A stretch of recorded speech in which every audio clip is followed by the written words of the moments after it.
নবী রাহমাতুল লিল আলামিন বলছেন, বান্দা যখন সিজদায় যায় কপালটা তার মাটিতে লাগে না, রহমানের দরবারে গিয়ে লাগে।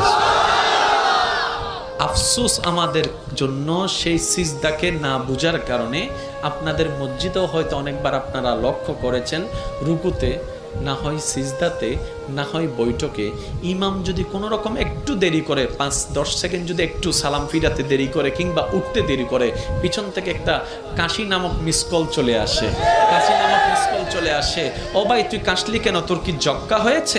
বলে যে না, ঠান্ডা লেগেছে। না তো কাশলি কেন? বলে যে হুজুরকে একটু সিগন্যাল দিলাম। কিসের সিগন্যাল? বলে যে আমার 3 তাসবিহ শেষ হয়েছে। হুজুর আপনারটা শেষ হলে আপনি এবার তুলতে পারেন, আপনি এবার মাথাটা তুলতে পারেন, আপনি এবার মাথাটা তুলতে পারেন। হুজুর আমার তাশাহুদ শেষ হয়েছে, দরুদ শেষ হয়েছে, আপনার শেষ হলে আপনি এবার সালামটা ফিরাতে পারেন। কিরে ভাই, নামাজ তো মওলার সামনে দাঁড়ানোর একটা সুবর্ণ সুযোগের নাম, নামাজ তো গুনাহ মাফের একটা জারিয়ার নাম, নামাজ তো রবের রহমত পাওয়ার একটা জারিয়ার নাম।